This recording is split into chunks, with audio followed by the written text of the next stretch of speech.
आज आम्ही बनवतलो असू चिक्के. चिक्केच म्हणजे गवार. आमच्या कोकणी भाषेत त्याला चिक्के म्हणतात. असं सगळं साहित्य चिरून घ्यायचं असा. मी चिक्के चिरून घेतले. सोबत एक कांदो, थोडीशी कोथिंबीर, आला लसूण आणि एक टमाटो चिरून घेतलेलो असा. गॅस चालू केलो. गॅसावर केली कढई. कढईत थोडासा पाणी असा.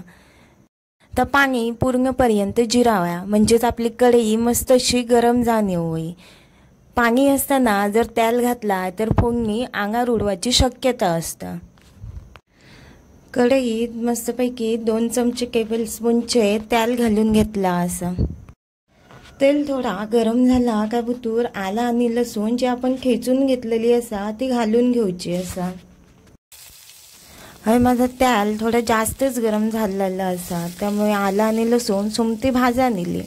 सोबतच कांदो आणि कोथिंबीर घालून भाजून घ्यायची असा. तुम्ही गॅसची फ्लेम थोडी स्लो ठेवा आणि सगळं फ्राय करून घ्या. आता त्याच्यात मीठ घाला.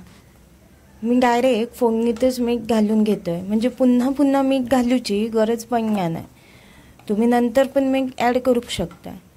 मीठ मिक्स करून झाला काय त्याच्यात घालूचो टमाटो. टमाटो सुद्धा त्याला फ्राय करून घ्यायचो असा. टमाटो पूर्णपणे नरम झालो काय त्याच्यात आम्ही चिरून घेतलेली गवार घालून घ्यायची. गवार सारखी सारखी परतून भाजून घ्यायची असा, नाहीतर एका साईडीन भाजतली आणि एका साईडीन भाजायचीच राहतली. मस्तपैकी अशी भाजून झाली की त्याच्यात घरात असणारे सगळे घरगुती मसाले ॲड करून घ्यायचे असत. जर मी हळद, लाल तिखट आणि जिरा पावडर ॲड केलं आहे. तुमच्याकडे कोणते मसाले असत ते तुम्ही सगळे घालू शकता.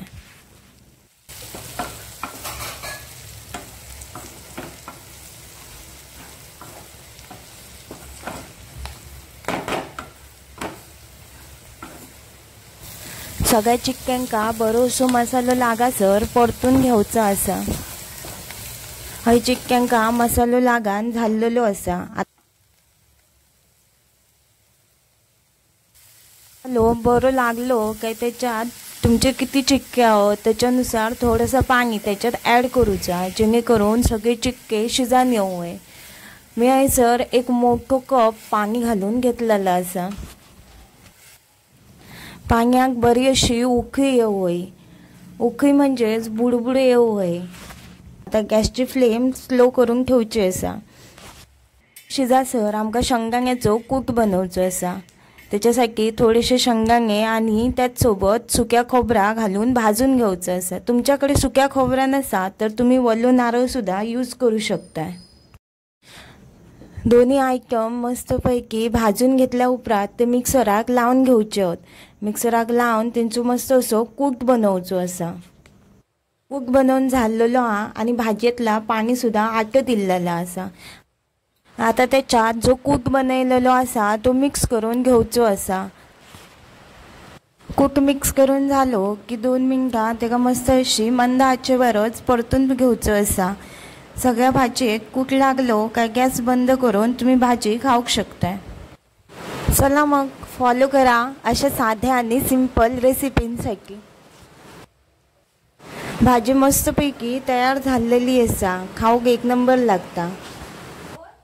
तुमच्याकडे ही भाजी कशी बनवतात मला कमेंट करून नक्की सांगा. तुमची पण रेसिपी एक दिवस ट्राय करून नक्की बघूया. चला मग येताय भाजी आणि भाकरी खाऊक. नाचण्याची भाकरी आणि चिक्क्याची भाजी एक नंबर लागता.